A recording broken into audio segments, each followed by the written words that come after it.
menjelang Dajjal keluar, terjadi tanda besar kiamat yang pertama terlebih dahulu, yaitu dukhan.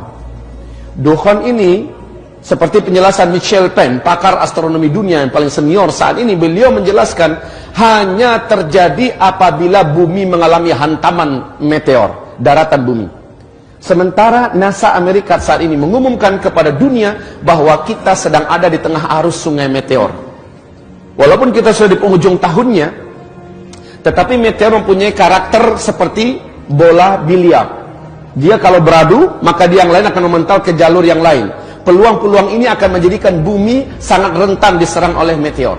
Dan Rasulullah menyebutkan ciri-ciri meteor akan menghantam bumi apabila umatku terlibat dan terjebak dalam 3 kesalahan di akhir zaman.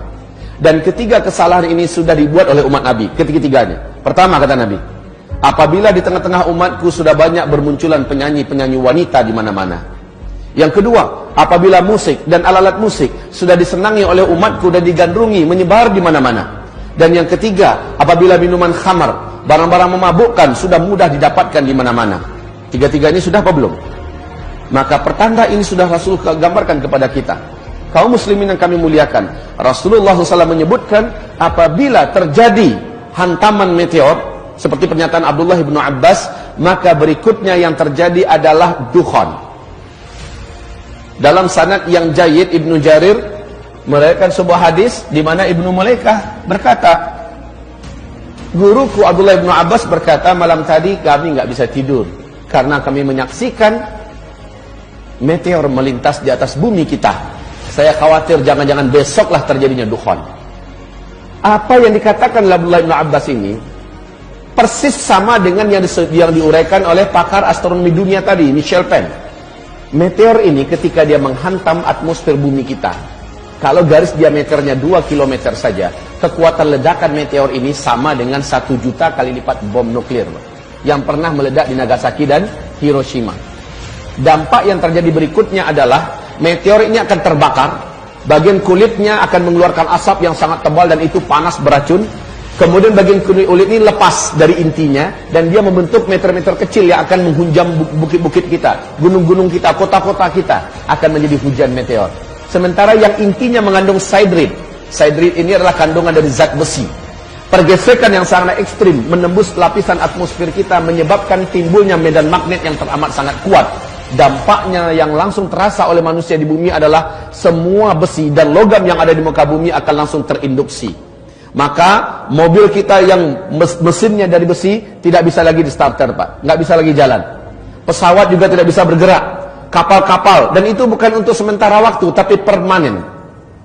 Inilah digambarkan oleh Nabi SAW setelah kalian nanti dipimpin oleh Al-Mahdi. Al-Mahdi itu kemunculannya adalah setelah meteor jatuh. Setelah meteor jatuh terjadi dukhan, Al-Mahdi akan muncul. Al-Mahdi inilah yang akan memimpin umat Islam di sini. Nah, kaum muslimin yang kami muliakan, Rasul bersabda, saat Al-Mahdi nanti muncul, kalian sudah kembali seperti zaman sekarang. Tidak ada teknologi. Kalian akan berperang bersama Al-Mahdi menggunakan pedang, menggunakan tombak, menggunakan panah. Dan zaman-zaman itu adalah zaman jihad, kata Rasulullah. Zaman-zaman itu adalah zaman perang, di mana banyak para syuhada yang akan diambil oleh Allah ke langit. Banyak para lelaki yang bertumbangan sementara mereka adalah lelaki-lelaki terbaik di akhir zaman. Atau lelaki pecundang yang lari sementara kematian tidak akan pernah bisa dielakkannya. Kaum muslimin yang kami muliakan, zaman di mana kita hidup sekarang, kita akan dihadapkan kepada fenomena yang sangat berat ini. Baik, meteor ini jatuh, semua teknologi musnah. Ketika menghantam laut, kata Michel Penn, kekuatan ledakannya yang sama dengan 1 juta kali lipat bom nuklir itu menjadikan hadirnya tsunami setinggi 230 meter. Bila jatuhnya ke kutub utara atau kutub selatan, kutub itu akan meleleh. Maka permukaan air laut akan naik 7 meter lagi. Banyak sekali kota-kota besar di muka bumi yang dibangun di tepi pantai akan tenggelam, termasuk Jakarta, Chicago, New Zealand, dan kota-kota besar lainnya. Kemudian apabila jatuhnya di daratan, maka ini yang paling pas dengan terjadinya dukhan. Ini yang paling pas dengan terjadinya dukhan. Sebab apa? Ketika jatuhnya ke daratan, kekuatan ledakannya yang teramat dahsyat, radius dari titik jatuhnya ke 100-200 km, seluruh makhluk hidup akan langsung menguap menjadi karbon. Kemudian bumi akan mengalami kecekungan yang sangat dalam, kemudian partikel-partikelnya membumbung ke langit dalam bentuk kabut, debu yang teramat sangat tebal lagi panas, dan inilah yang disebut dengan dukhan. Tebal, panas, gelombang kejut dari ledakan tadi menghasilkan kekuatan laju secepat 800 km per jam. Bayangkan kecepatannya. Maka partikel-partikel yang tebal tadi membumbung ke udara, menutupi langit, dengan segera membungkus bumi. Bumi akan gelap gulita 40 hari 40 malam, kata Rasul. Bumi akan gelap gulita 40 hari 40 malam. Hamba-hamba Allah yang saya muliakan, bagaimana 40 hari 40 malam tanpa cahaya? Sahabat-sahabat bertanya kepada Rasulullah, ya Rasulullah, bagaimana cara kami menentukan waktu salat? Nabi mengatakan, salat kalian kira-kirakan saja ketika itu.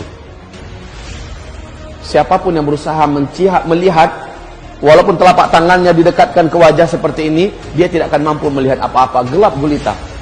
Setelah matahari kembali nampak, dukhan tersisi, ya, kita akan dikejutkan dengan pemandangan lain. Apa itu? Bumi akan diselimuti oleh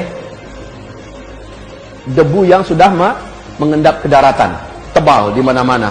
Bangkai-bangkai berserakan, bangkai-bangkai burung, bangkai kucing, bangkai anjing, binatang, dan banyak tanam-tanaman yang juga mati.